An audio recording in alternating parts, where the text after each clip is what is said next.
good afternoon. This is a talk about virid, as you said. Well, sorry for changing the talk name. I tried to make it clear what it was about, and well, I chose two different talk names. Don't know which one you like more or not. Well, the idea Viri is a project I started around 4 months ago when I was hired at Entity. Well, let's start talking about me first. I started on Python actually because some recommendation. I was working on XML at that point. I tried it for a while. Actually, I really didn't like how Python was dealing with XML, so I stopped using XML and I went out using Python. Then I've been working on some application integration, well, just application systems. Then I focus on Django. Maybe some of you know me. I've been working quite a lot on Django internationalization. I was like responsible for a refactor of it, and as part of Google Summer of Code. And lately I was using Google App Engine, which I found it pretty interesting, and it's really something new which was at least working for a while. So yeah, at the point as I was, around 4 months ago, 4 or 5 months ago, I was hired at Entity. Entity is the biggest telecommunication company in the world. It's Japanese telecommunication, and among many other things like all cables, all the internet, all they provide, there is a branch which is doing application management, which means basically taking care of hosting. So at Entity we're administering thousands of computers. There are lots of them. And this means that the company is full of system administrators, and because there is a lot of repetitive work to do, especially, let's say, installing updates or anything you can imagine, making backups, all of things. I guess if you are here, more or less, you really know what being a sysadmin means. So I'm in the development team of Entity. So my work there is try to make sysadmins' lives easier. And this project is about this, about trying to change repetitive tasks to try to make it more efficient. So in this talk, I'm going to present, as I said, this project. What's the motivation, what I was explaining, and what Viri already does.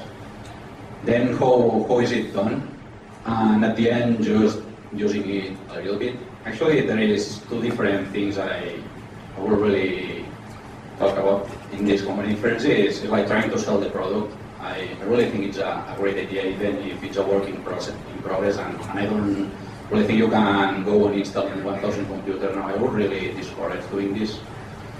And so the other one is just to try to get more people involved. I think any software is really alive when there is a big community, not just one or two guys working on it.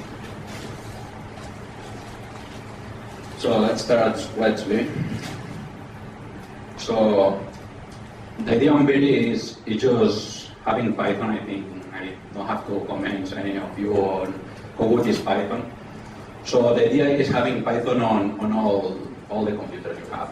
If you just have one, there is not a problem. You just install in your computer. But if you have 1,000, maybe Python is there, but you really cannot use Python easily. It's like you have to share in every computer or just terminal sharing in Windows. And it's like a lot of work to make Python run. So, well, just imagine the case of having a script you have to run in 100 computers. It's like doing an SFTP or whatever, just uploading the script, then SSH, and then executing it. Really not the right way. So well, I was explaining what is Viri. Viri is what I said, changing repetitive tasks, but a single creative task that is writing a Python script. In this case, well, this guy, I don't think he wrote any Python script, but but well, I think Python like rabbits, so this is just a quick video on what's Python. Well, sorry, I didn't do that, but I really don't care if anyone has any question during the talk. I really don't mind on interrupting it to get the question. I think it makes more sense just having questions in the context.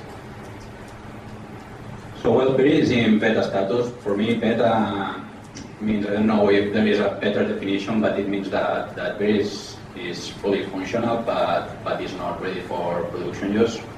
I think Google Gmail has been in beta for a lot of time. Maybe it's not this idea of beta, but more that it's not ready for production, but it works. You can install it.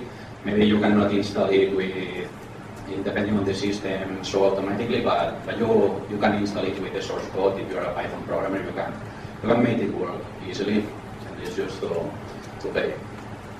So the first thing Viri is Python 3. It's just, I think, well, I'm sure there are some other talks about Python 2, Python 3.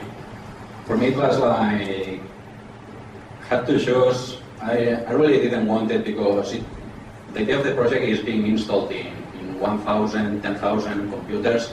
So, and actually some are computers that are providing some other service. Viri is not an application by itself, it is just a tool. So I really wanted to keep the packaging on those machines, the memory, everything as small as possible. I really didn't want it to have a lot of stuff. I could start installing libraries, but for a computer that actually is just a customer's computer that really doesn't want our tools in there, it's just like something we need. I really didn't want it. So I wasn't using, I'm not using any dependencies, so I think the right thing to do was just use Python 3. I think the main problem with Python 3, I think at least every core developer will agree on Python 3 is better than 2. I don't think there is a discussion about this. The only problem is that if you are writing a new project, it's like if your libraries will be available, if it will be available on the system you are installing.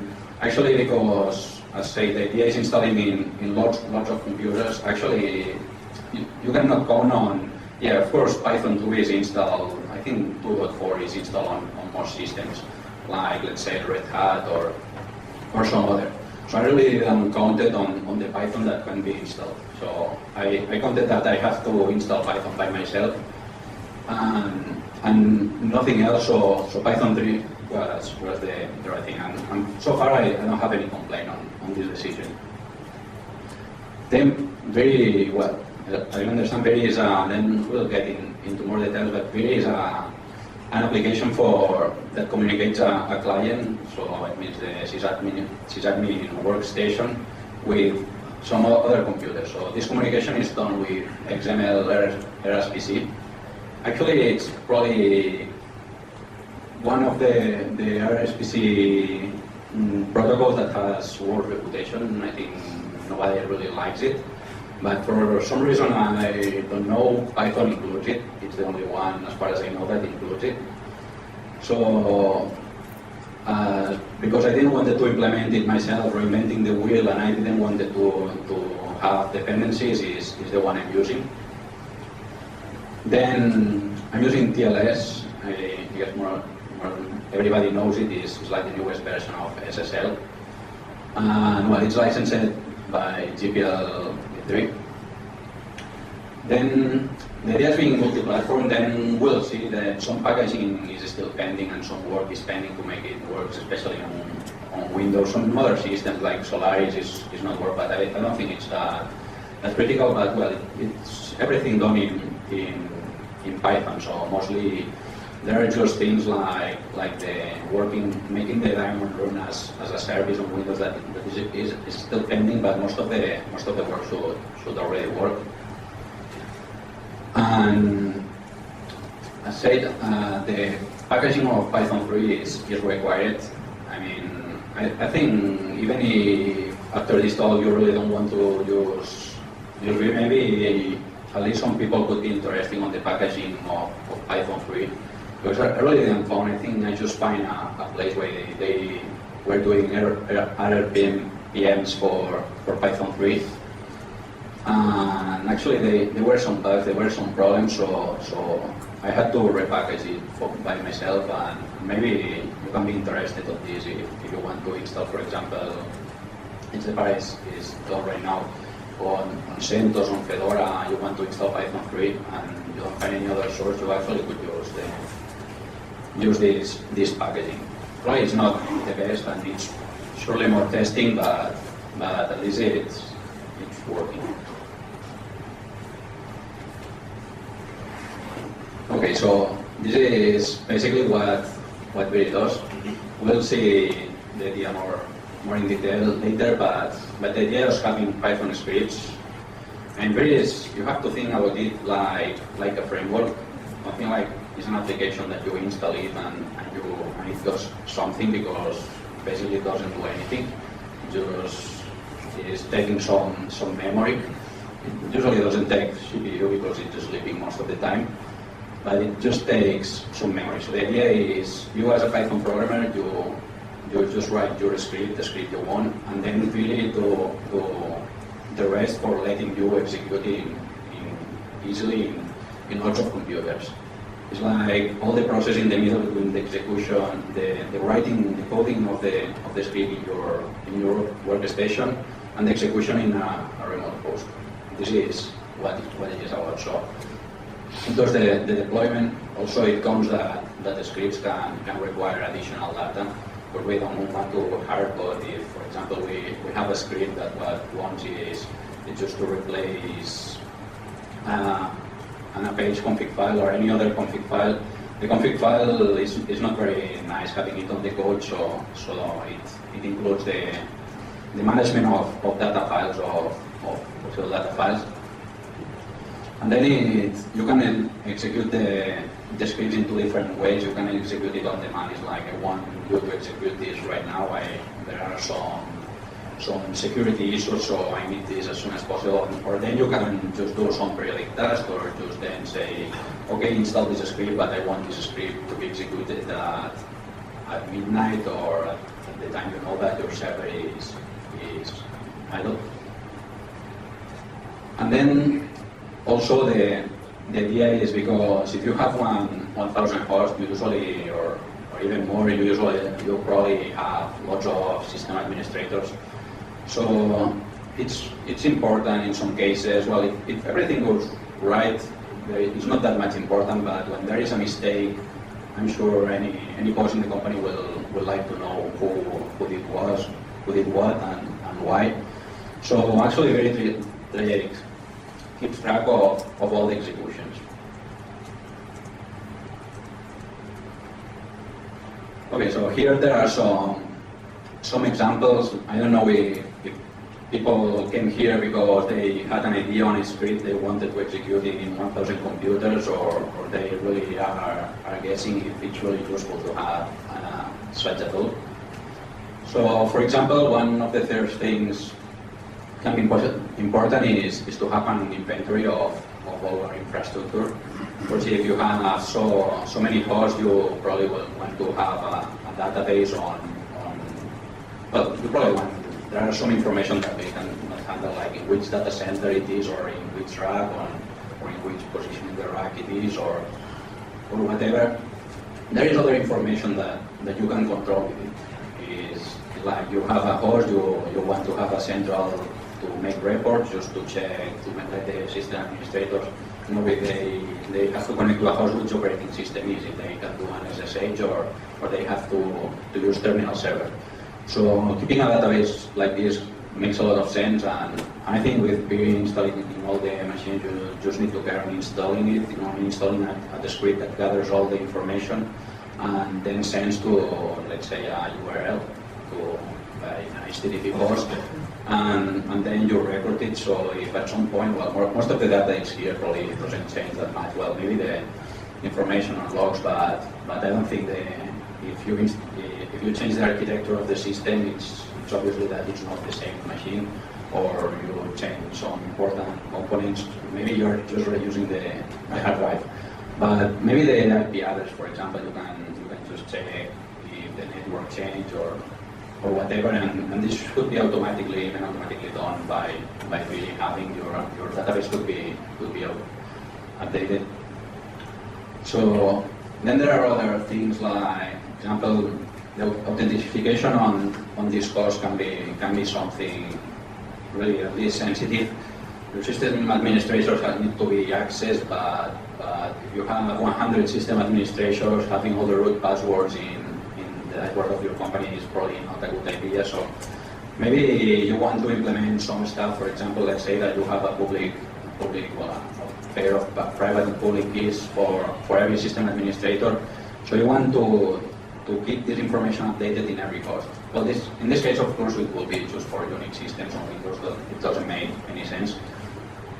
But imagine you have this, you hire a new employee, it should be as easy as send to all the hosts using virid, the new public key of this user, and this user will be able to access all your hosts, which is pretty interesting if you are using information. Also, imagine you have in a network, you have 100 hosts in a part of your infrastructure, and for some reason you need to change the mask address, the net mask, or the IP address of the router, or whatever, or the DNS. All these changes could be done also. And well, there are like atomic things that there are other, especially on Unix, there is SSH. It comes with some utilities that you can run a simple operation. You can just run some shell script, say, okay, execute this using SSH in this machine, which actually I would recommend. Except for in this case, what we're executing are Python scripts, so it can be as complex and as powerful as any Python script can be. So let's say another example, you have you have a website that requires, let's say, 20 hosts or even more, and there is something you want to change on all the Apache config files, but it's not that easy as replacing, because maybe it's customized. Every host has different directive, but there is a common part that you want to change. Doing this is really difficult to automate doing a shell script. At least maybe there is some expert that can do it in 3 minutes, but I think it's really pretty shell script when you are doing really complex operations. Well, maybe this one is not that complex, but well, if you can do it in Python, I think everybody here can do it in Python pretty easily. So you just check for some patterns, from some regular expressions. You look for something specific, and then you make the script, just rewrite this config file, and also it could even restart the page or force the reloading of the settings or whatever. And then at this point I would like to make like the questions are at the end, but at this point I would really like to have the talk a little bit more interactive and have some ideas of the people. If anyone is here, well, I really don't know. I would like to ask if there is people who really is administering like more than 20 hosts or 30 hosts who really could be the target of this application. There are some. I guess the rest are here just because thought the internet was better, or well, so I'm sure your experience, as I told, I'm working in a company where that we do hosting now, but actually I'm a developer. I never did that much sysadmin stuff. I have my own server for doing my stuff, but never did it real system administration. So I would really like to know if someone has any other idea or any other experience like to share with us about what a project like this would make sense. Well, I can tell about my personal experience. What we do is that we use Fabric for the deployments of Python applications, and we are experimenting with CFN, GP, Chef for the system administration part. But that's still wishful thinking. So So the first question would be, why would someone not use anything already existing, like Safe Engine or Chef on one side or Fabric on the other side? Okay, actually I cannot talk. I was just commenting before the talk that about Fabric, I really didn't check it out. I just realized about its existence in this conference. So actually, Fabric, I think it's a bit different because it's just a framework to send commands to remote process. So you don't execute Python scripts. You just execute commands at the shell prompt remotely.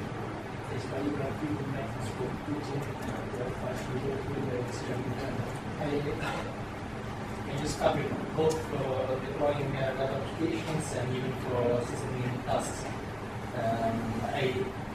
I create some scripts and I put them myself. I'm using Fabric. Well, I think this project makes sense. We are the manufacturer of a commercial solution, Venus from scientific, and we have similar concepts. While Venus is an old product, there's a lot of history and a lot of possibilities. But I don't think it makes sense, and we use it while to up to several 10,000 hosts.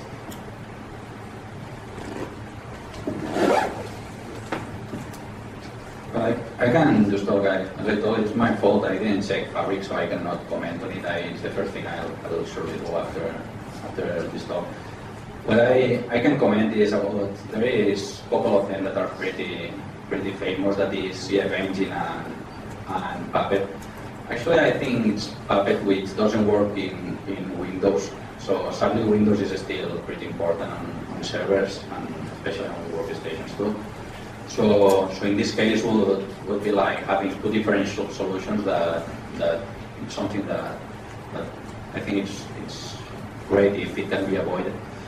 And then CF Engine that looks even more popular. Actually, it looks like CF Engine has his own language, his own scripting language to do everything. So it's really, I'm a Pythonist, I really don't want to write a configuration file for saying what my server has to do. It's the reason and also because I tried to, I was watching a talk on the CF Engine guy explaining, I think it was at Google, explaining what was doing, and it was the most boring file I ever saw. So I really didn't check it out later, and well, I imagine the program would be as boring as the guy, and that's why. Okay, so anyway, as my point here, I really appreciate the comment. I think it makes the talk much more interesting, but I don't know if anyone has an idea of a script after already saw that the idea is writing scripts, and my idea is just in case that there is some people in this talk that really don't know what can be useful for, not that much the competitor, but a specific case saying, okay, this would save my life if I had this like 2 weeks ago before or so. I don't know if it's the case. Someone really needs something like this. There's one special thing in Airline, which is, everybody knows about Airline, which you can transfer pieces of code from one node running on a machine on another machine. So that's the way we are following to transfer code and make it run on different nodes. So that's a competitor, I would say.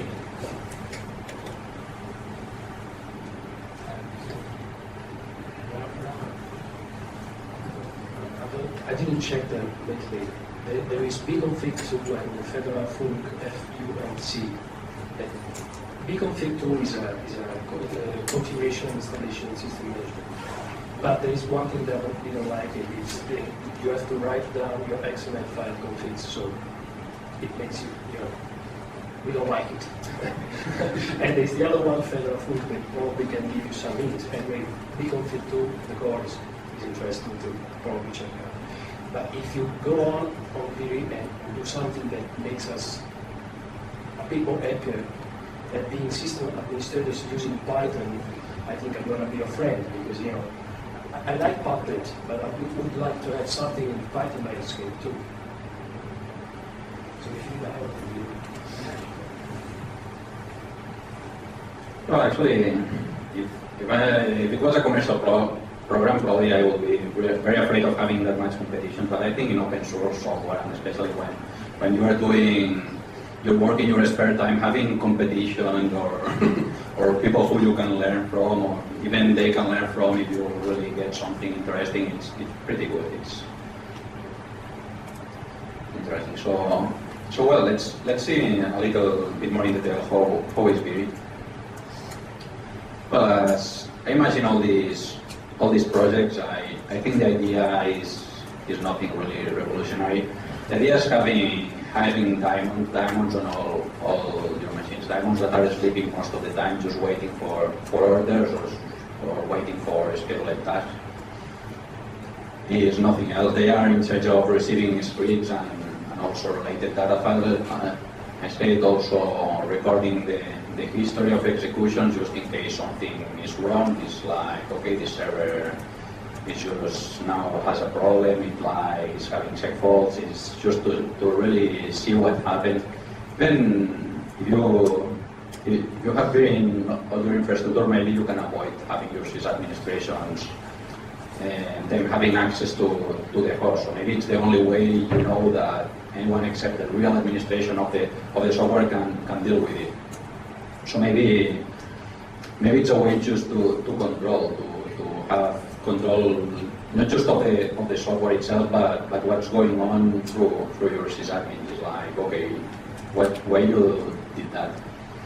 Then also the daemon, as you can imagine, it returns, it's in charge of returning what happens. This means we'll see that before in another chart, but this means not just in the good case that your script does what it has to do, but also if your script fails.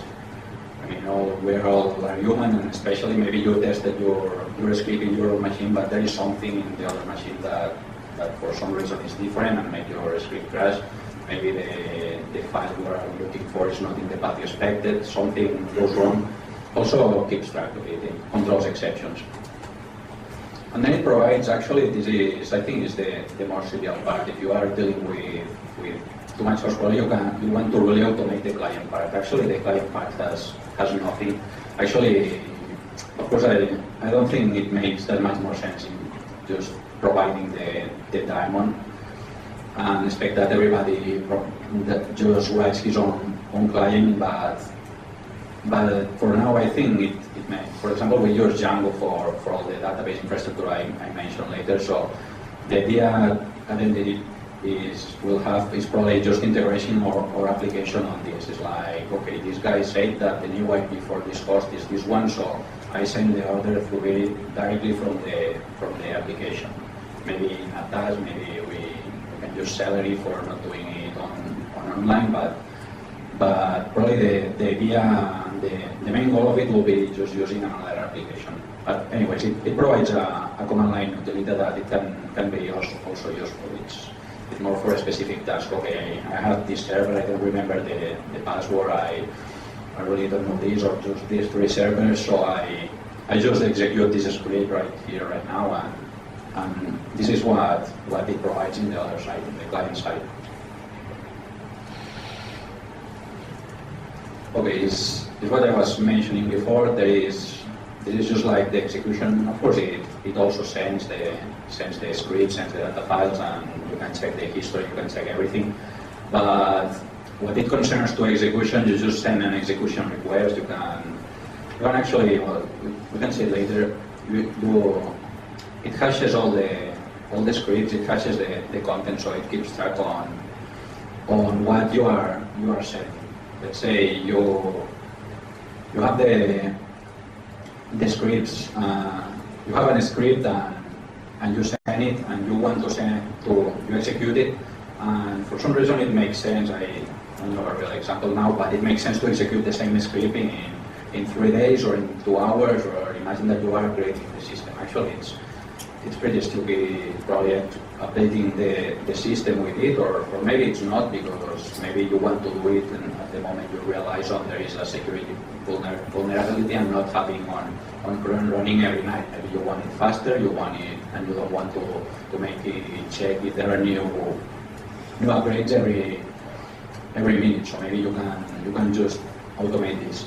So the part of the execution basically sends the script and gets a hash for it that it's used as its ID, and this ID is returned to the client. So actually, if you have the IDs of your scripts, you don't even need to have the code in your machine for the same cost, of course. If you send, let's say, a script that do an upgrade, and then you get this ID, then you tell Viri to execute the same ID. The script is already in the cost, because it's really important to have all the code in the daemon, just in case something happened. I really want to know what happened. It means that having this exact version of the script is run. And also this hash works as a security. If a person did something really wrong, or an attack or whatever, it's pretty easy that getting onto the Viri database, Viri history data, and just change something. Oh no, I didn't did that. It's not really what I done.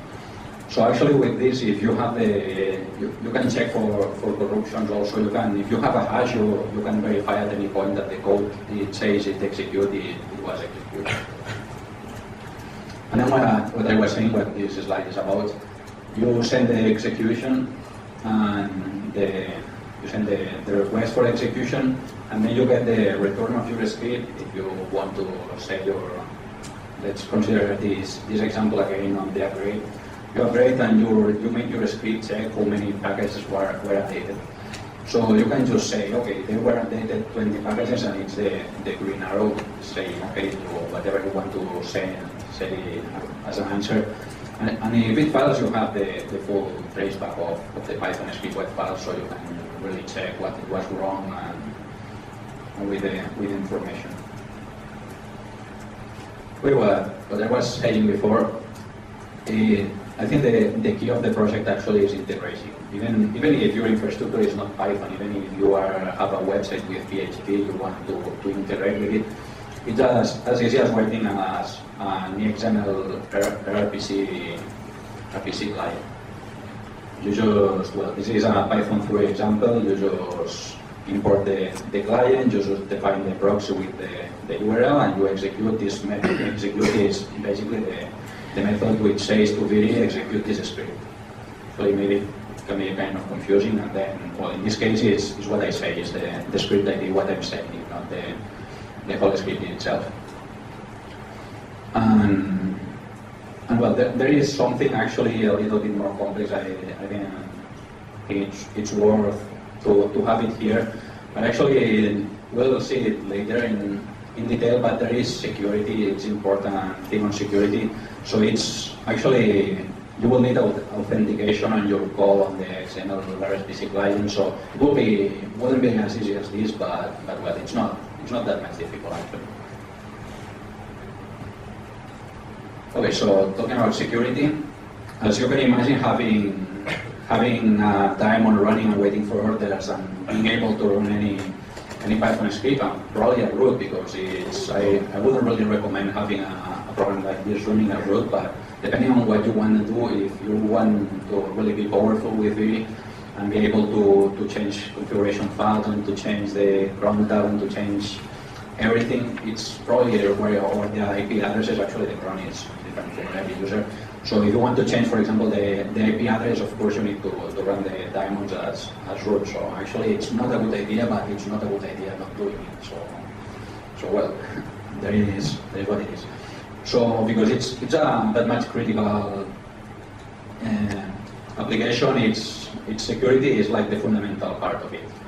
In this case, how Viri works. It's not that much different from how it works the HTTPS authentication on the internet. There is a certification authority that basically the only thing that does is work as person or as an organization we trust. And the thing is, we have this certification authority. We have this. It's just actually just a pair of private and public keys. So with the private key, we see the certificates of the users. The user can be our system administrations or the applications we want to integrate, or both things. Actually, it's just the user is the client, or well, actually it's the client itself. So it's the client it connects with. So the client has its own pair of private and public keys, and the key needs to be signed by the certification authority. So in Viri, what we have just the list of non-authentication certification authorities. It's more or less like if you go to your browser and you check the certification authorities, you have all the ones that pay to the browser for being there. In this case, nobody's paying anyone, but in your Viri you specify who we consider to be really trusted to issue a certificate to any user of our application. Basically, all this should be kept internally in the company. You actually can have more than one certification authority. If you're a big company and you actually need two different responsibles of issuing the keys, actually it's also possible. So the idea on this, well, first thing we do that it's not related to the certification authority stuff is all the communications are encrypted.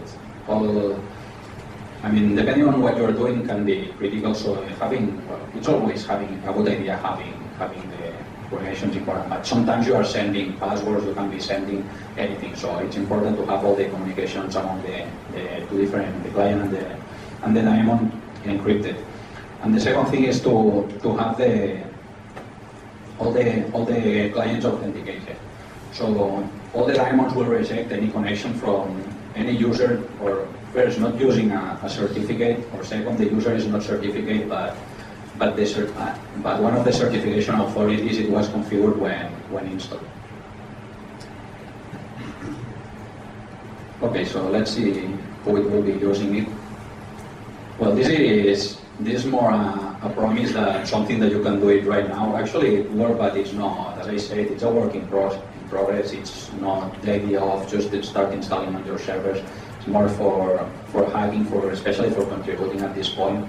It won't take long until this really gets a real version, a version that actually can be released and can be start using. But the idea is making it install as easy as possible. As I say, the idea is installing it in thousands of computers, or at least in hundreds, or in more than 20. So it's as easy as having a overall repository and I'm sure everybody knows how to install software.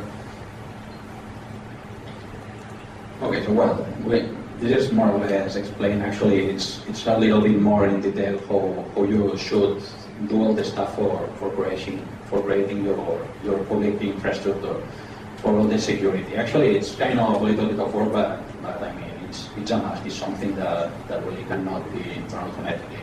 Creating a certification authority is not that difficult. OpenSSL actually do everything. It's like creating a couple of keys and actually self-signing one of them, and creating just a couple of files of control to have a history. Well, it's pretty easy, and it's in the internet. Actually, it's on Viri documentation, even if it's not yet public on the internet. Then the users, every user needs to create a key. Actually, you can, if your users already have a key, they can really use the same. And it just needs a certificate of this key signed by the certification authority. And in every daemon, actually, you need a key for the communication, but actually it's not part of the signing process, but doesn't need to be signed. And actually needs the public keys of the certification authority, so you can know how to validate. So let's see how a script looks like. Basically, when you write a script for Viri, you cannot write as a freestyle as it wants just for one reason. In some cases, it's important to have some context. So it's difficult to, actually it's not difficult, but it's kind of magic to have your own Python script and getting some variable. For example, if you put some settings on your configuration file of Viri, they need to be available. For example, the most typical case of this is having the host code. I mean, usually when you are dealing with that much number of computers of hosts, you usually have a code on everyone. And it's important that your script can have it. If it has to send information to a central location, it needs to say, okay, I'm this. You cannot always rely on the IP address, because sometimes there is a router and you really don't know which is the IP, which could be used as maybe. So we just, I think it's the clear way it can be implemented. There is a class called virid, and then there is a method run, basically, and this method run has a return. The 3 lines in red are exactly what it requires. Actually, in the same file, you could have 3 classes more, 4 classes more, whatever you really want to have. But Viri just checks for this. If you don't have this, it really knows that it's not a query script and really cannot do anything with it. The return is exactly what it will return to the client. Okay, so well, this is, you can check it later in more detail, but you can just check with the scripts you have installed. You can check help on the commands of the same application. You can just put, it means sending a data file or sending a script, a get, it means just checking something you already sent or someone else sent, just checking what it is and especially execute. Then there is, well, the information about the host or the port where it's running, that is not default, but actually you can change it. There is an option called data to just, it's the way you specify when you are sending something, it needs to be treated as a data file or as a script. Then there is an extended feature that is the base script. You can want to have some common behavior on your script. So the idea is you can write a base script that actually works as a base. Basically, what this means is when you write any other script, all of them will inherit from this one. Like, let's say, Mexico. So you have, for example, this example says, okay, I want all my scripts have a method that is a custom log that actually sends it to the temp. In this case, it's not a really interesting example, but I think it's pretty obvious what it does. And then all the scripts, even if it doesn't implement the method itself, they are using the base one. So in every host you can send a base, sending whatever you really need. Then scheduling, it's like trying to make a copy of what cron does. There is a special file you send as any other file, but with this special name, cron tag. And in this, you have the cron syntax but using the script that you want to execute. The idea, as I told you, is a hash on the context. But I think it's not. Okay, so finally, there are some things, as I told you, you can already install the program, you can just play with it, it works. There are some problems on the packaging still, so maybe it doesn't work if you install the way I told, but well, it will soon. There is the things I'm working it and will be available in the few next weeks. Basically, I'm using all the files, all the scripts, and everything is now managed on the file system. I thought it was more clear having SQLite manage everything, all the history especially, and all the managed, which is interesting. So it's what I'm working in right now. I already told you on Windows it's some work pending. Actually, it's Python. I told you it's not that far from running well on Windows, but making it to run not as a daemon but as a Windows service, that like the native way to do in this case, is not yet implemented. And also an installer, I think it's important. Also packaging for more systems. It's pretty well done already for Red Hat, which is the most common server as far as I know. And for the rest, it still needs some packaging, but well, and especially when having this most important, the first thing we'll having a real release right now. It's not grandiose in integration, but it's the code you should want to check is the one at the master branch of the Git repository. Okay, some other things that are pending, just to mention quickly, the full cron syntax. Cron allows some special wildcards for the syntax, and it's not yet implemented. Then it's not yet tracked the user who executed that needs to be recovered from the certificate.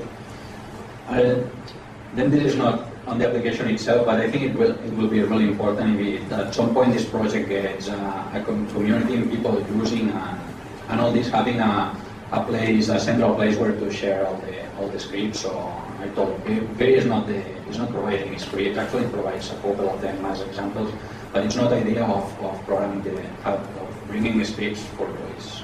But I think it's pretty important because at the end everybody will need the same script. So a place where to share them. Then some performance optimization. We'll create a community is basically what I'm trying to do here now. And then, well, I don't think it's time for explaining this, but there are some hacks I had to do to the XML RSPC server and client on Python. Python 3 actually are the same Python tools, just with a quick port. And well, the idea is bringing them, so making the code of Viri even smaller. So, well, if anyone can be interested in the project, as I told you, I think it's quite interesting, at least for me. It's what I wanted to come here and share to anyone. I think the idea is pretty interesting, being able to run Python script as easy as possible. So basically, it's where you can go, or just contact me now, or whatever. We are out of time. So last slide. The question everybody was doing, if God will really kill sysadmins. So no, it's just a sentence. He actually will convert your sysadmins in Python ninjas, so they can really start focusing on coding Python scripts and not that much on doing repetitive tasks. So thank you.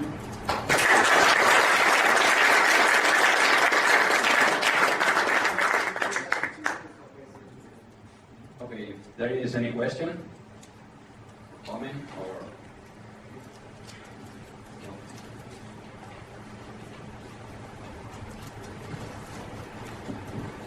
do you plan to have a possibility to include something like plugins or recipes or predefined actions which needs to be found on different servers?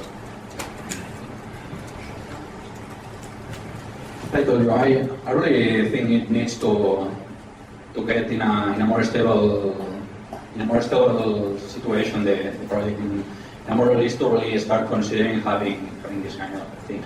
I really think that on this idea on letting people share, I really want to share, and there's more people involved in sharing the program itself, but also the scripts. Everybody will be repeating the same script, so I tell you, I don't know exactly which will be the way it will be implemented, but creating a public repository where everybody can search and saying, okay, I really need to check the memory of this computer, and where you can upload it, you can just check with some keywords.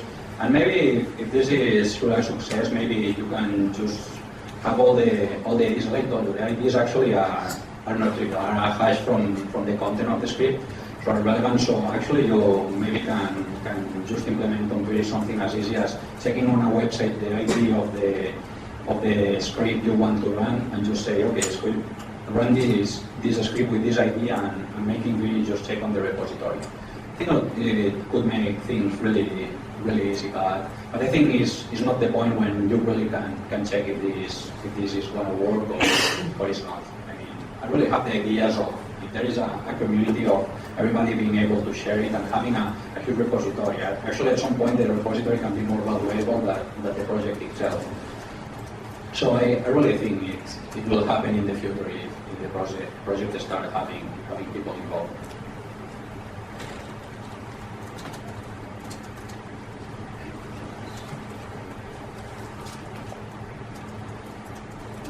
Okay, thank you.